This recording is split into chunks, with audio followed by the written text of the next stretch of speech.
Last week, an appeals court in Lagos freed Major Hamza Mustapha. That single move changed the political atmosphere of Nigeria. Welcome back to Sahara TV. My name is Fredrick Fasheun. Joining me to discuss that move is Dr. Fredrick Fasheun, who is the founder of the Odua People's Congress and also the leader of the newly formed Unity Party of Nigeria. He recently followed Major Hamza al-Mustapha back to Kano after a Lagos court freed him. Dr. Fasheun, welcome to Sahara TV. Thank you very much. Let me start by asking you, your friends and admirers, they were baffled that you accompanied Major Mustapha back to Kano. And many Nigerians are today asking, how did you end up becoming Mustapha's right-hand man? I am not Major Mustapha's right-hand man. I am the right-hand man of social justice. Mustapha was incarcerated in a prison situated in Yoruba land. And the tendency in this country, Nigeria, is to think that Mustapha had been incarcerated by the Yoruba people. And at a point, I even appealed to the federal powers that they should remove Mustapha from any prison situated in Yoruba land. Because I knew that fifth columnists might even come and liquidate that young man in Kirikiri. And if that happened, if Mustapha, by any means, died in a prison situated in Yoruba land, Yoruba people in the north will be at great risk. There are about 4 million Yoruba people in Kano State alone. And if their son died in our hands, virtually every Yoruba person might have his throat slashed. That was why I stood by justice, and I have been crying out that this young man did not commit the crime he was accused of. He didn't commit the offense he was incarcerated for, and that he should be left to go home or given a bail to go home and come from home to answer the charges in court. Now, let me ask you, many people do not know that under Abacha, you were detained for 3 years. And Mustapha was the chief security officer during that era.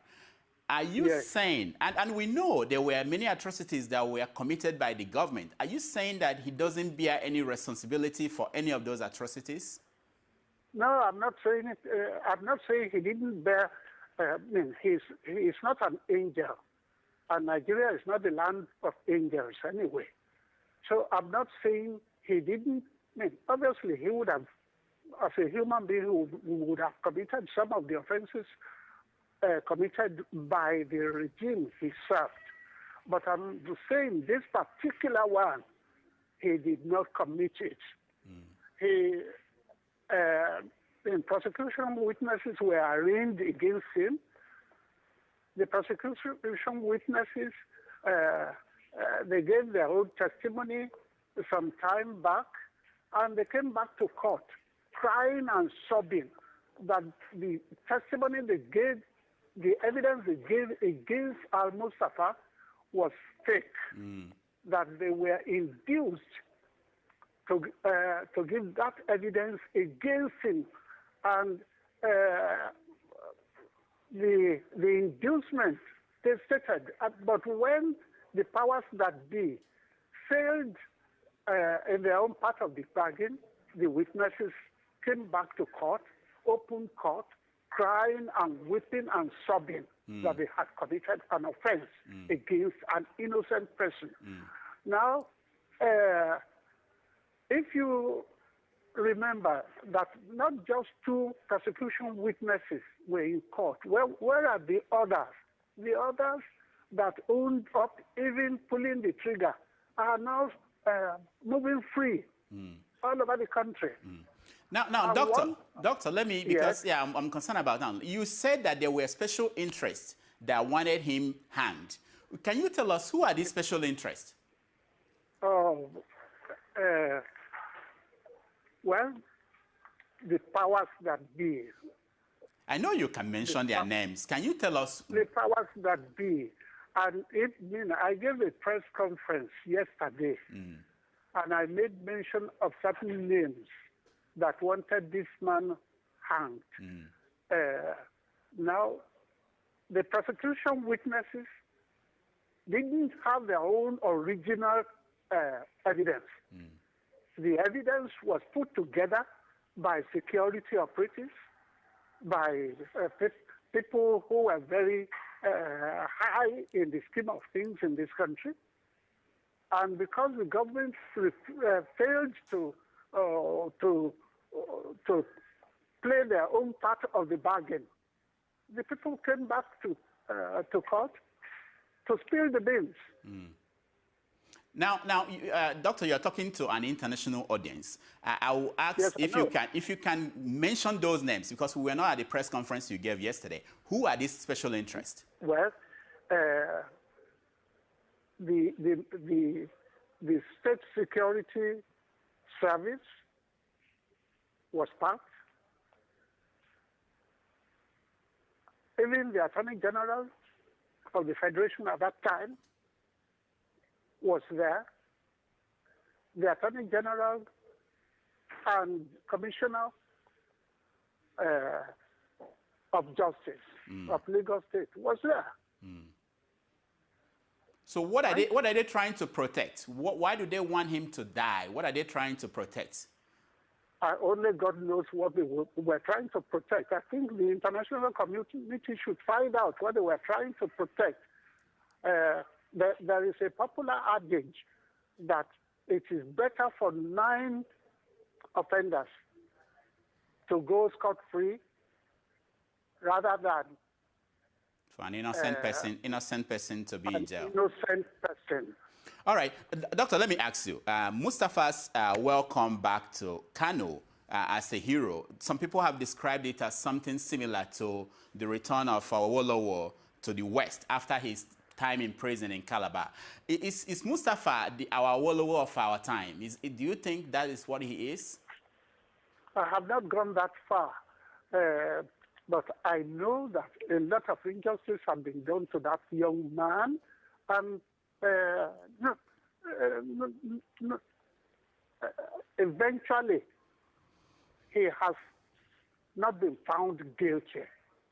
He was found guilty by the lower court on circumstantial evidence, the circumstances that were not mentioned in the judgment. You follow me? Yes, yes. Now, the prosecution witnesses had retracted their testimonies, and yet the judge of the lower court based her judgment on these retracted testimonies. So do you think we should go ahead and start looking for the people that killed Kudirat Abiola, or should the case now be closed? I mean, it is up to the security operatives and Nigeria, or in Nigeria, to continue searching for the culprit. Now, right? now the appeal courts have now judged that Mustapha was not part of that incident. Now, Doctor, you know that your position and the role you are playing is not very popular in the western part of Nigeria. How were you received when you came back from Kano? when I came back from Kano. Yeah.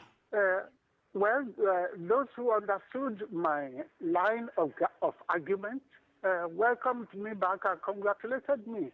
But those who think there must be an I for perceived I didn't take it. They have been crying.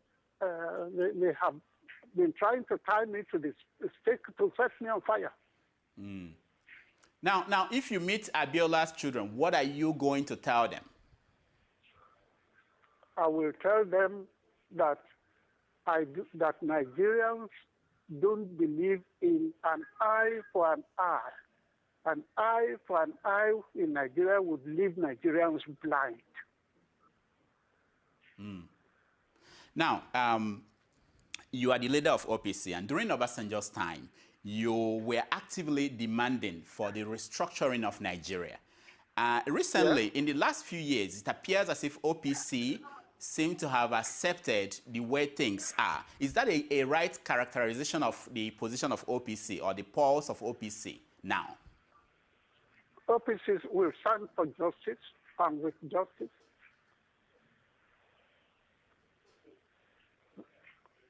Now, you also founded the Unity Party of Nigeria. Is that a revival of the Awolowo's UPN, or is this a new party in itself? It's a resuscitation of the old UPN, because we have adopted the programs of the old UPN, we have adopted the manifesto and the constitution. So we're not claiming that the current UPN is a new thing, but the characteristics are similar to the characteristics of the old UPN. Mm. Now, we stand for justice. We stand for the right of the common man. We believe that the people should be the center of governance, and so on and so forth. Now, you accuse the SCN of selecting their leaders. Apart from that, what is wrong with SCN that you have to form UPN to rebuild the western part of the country and by extension, the rest of the country? UPN would adopt democratic methods through and through, which Chief Obafemi Awolowo preached throughout his life. What we have now in the ACN is selectocracy. Only the voice of one man prevails. That's where we're different. And I believe the man you are referring to is Bola Tinubu. Well, the leader of the ACN. So how is Bola Tinubu different from Obafemi Awolowo? Explain that for people who might not know. They're poles apart. They're poles apart. Can you explain more, please? Beg your pardon? Okay, let's go forward. Let me ask you, because I know that Mustapha, you came out recently to say that Alamesia, the former governor of Bayelsa State, that the pardon that he was granted was the proper thing to do. And I want to ask you, many people are baffled because they wonder, how do we correct the ills of a society if on one hand we are reinforcing them by granting pardon to people like Alamesia, who everybody agreed... I did not prescribe innocence. I didn't say Alamesia was innocent. So I couldn't have recommended him for... But you said you had no problem with the pardon that the president granted Alamesia. I didn't say that. Oh, it wasn't right. Okay, that's what I found in a newspaper. Maybe the paper was wrong. They misquoted you. No, I didn't say that. Oh, okay. I didn't say that. Okay. Now, let me ask you something very serious and concerning to a lot of people who call our show and when we discuss Nigeria. A lot of people believe that the establishment, the people who are running the country, that they don't have the interests of the common man at heart. And now people are feeling that you have joined the establishment Is that a good assessment of your current role in the structure of the country? Anybody who believes that I have joined the establishment is doing a big wrong to me, because I have not joined the establishment in any form, in any way. If I had joined the establishment in any way, I didn't need to put up, to resuscitate the UPN, an entirely different political platform with different ideas, with different ideals, with different programs. Now, let me ask you, for the OPC and the philosophy of that organization, are you in total control of the OPC, or the other faction, is it still divided among two different factions? Well, I don't know about faction in the OPC. I know that a few people were sent out from the organization for their inability to comply with the rules and regulations of OPC. And I don't see that as a faction. I see it as a breakaway group. I founded the OPC, and where I am, any group of OPC people I have with me is the original OPC. There's no way the founder of an organization could be a faction of the organization. Now, OPC fights for the interests of the Yoruba, and that continues in the Nigerian structure today. Do you think that the Yoruba are fairly treated? There are calls and there are reports that in assignment of positions in politics, that Yorubas are not treated well. How do you feel about that? Do you think it's accurate? I was one of the original thinkers along that line, and I was one of the people who started the cry against marginalization. I was one of those who have written several letters to the powers that be, complaining that the Yoruba people have been badly marginalized, and I am in the forefront of that vanguard, complaining about marginalization of the Yoruba people. So are you getting any responses from the government? Are they changing things? I think we're getting responses, except that our detractors are determined to frustrate us. You remember the OPC applied for pipeline protection, and we were just about being awarded the contract when there was this cry that OPC was being bribed by the president. And of course, the president had to take things slowly, right? And where 40,000 Yoruba youth had been arranged to do that job, we have no apologies, even if we are awarded that contract.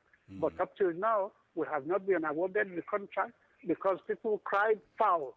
And those who should defend the interests of the Yoruba people, they cried foul, and the powers that be sort of listened to them and slowed the pace of thinking about the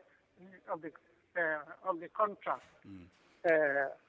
And those who should have been defending the interests of the Yoruba people are those who were working against the award of that contract to 40,000 Yoruba youths.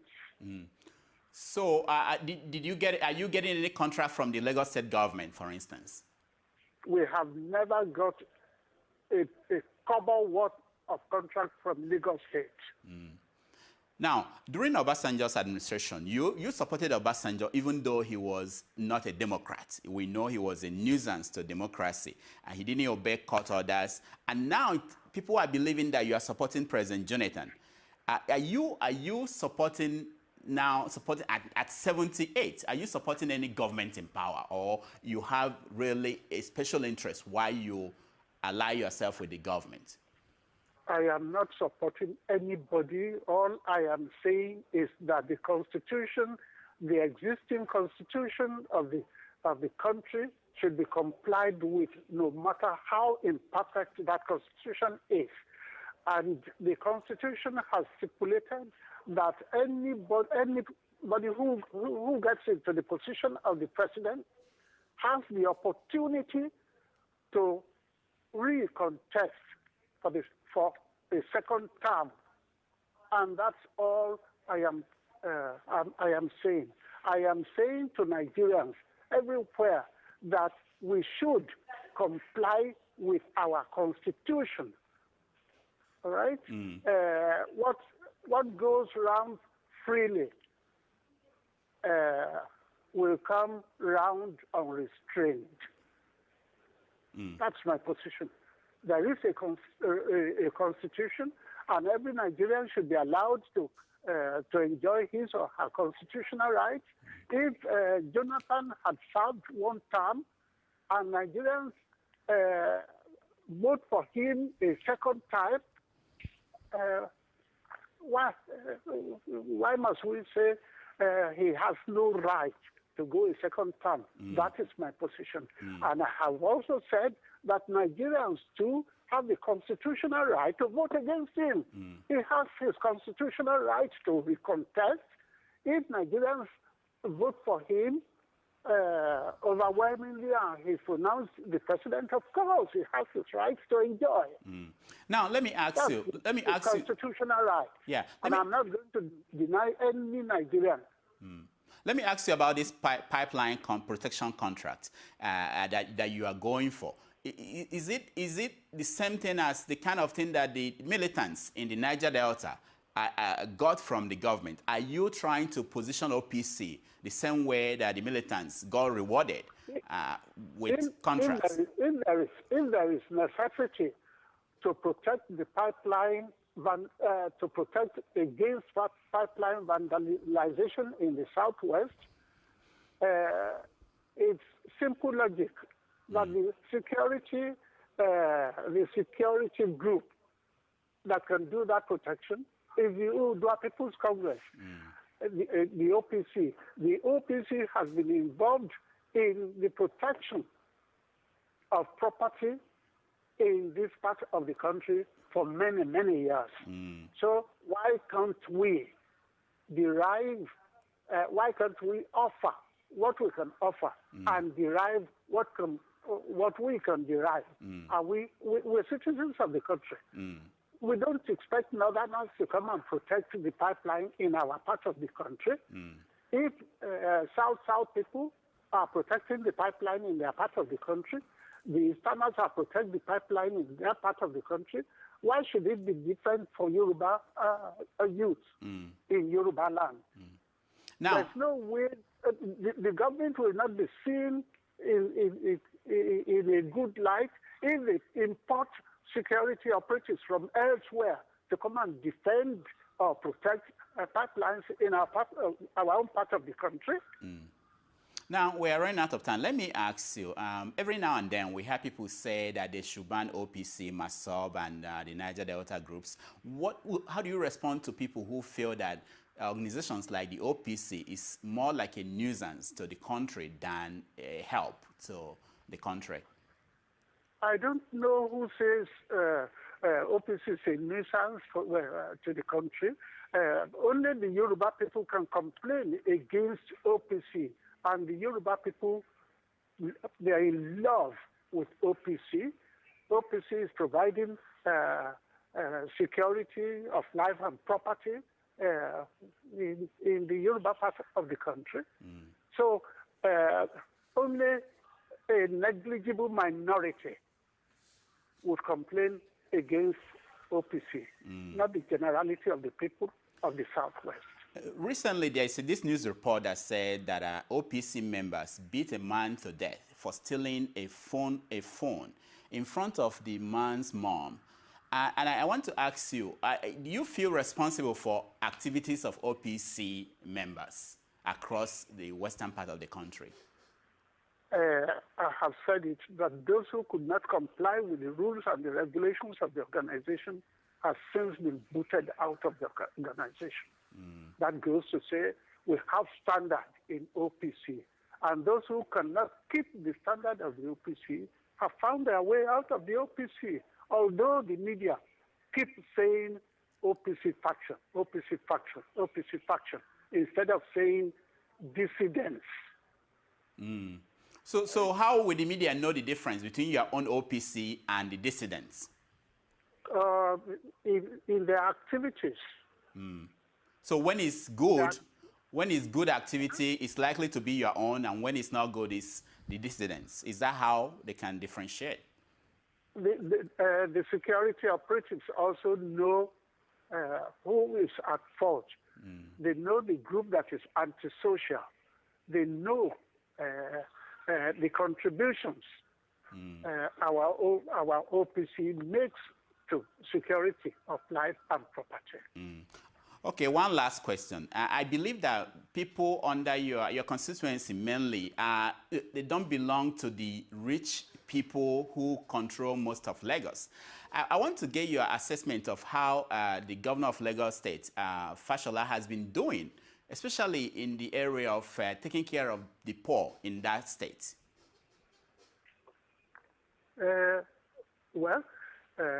Fashola started well, and I hope he's continuing to do well.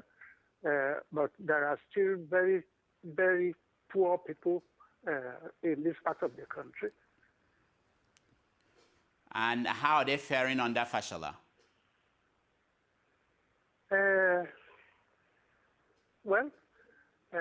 Fashola might not have scored a distinction, but he has not failed. Did he do better than Tinubu? It's the same. It's the same regime, isn't it? Extension, yeah. So you don't think that he did better than Tinubu? I wouldn't want to score them to start with. What was available to Tinubu is different from what is now available to Fashola. All right, Dr. Fasheun, thank you so much for coming to Sahara TV. Thank you very much. All right. Nice to hear your voice. Thank you so much. I appreciate this. All right, Rudolph. Okay. When we come back, we're going to discuss child marriage laws that was recently passed, debated in the Senate. Joining us will be Abiola Afolabi, who is the National Coordinator at Gender and Constitution Reform Network. So stand by.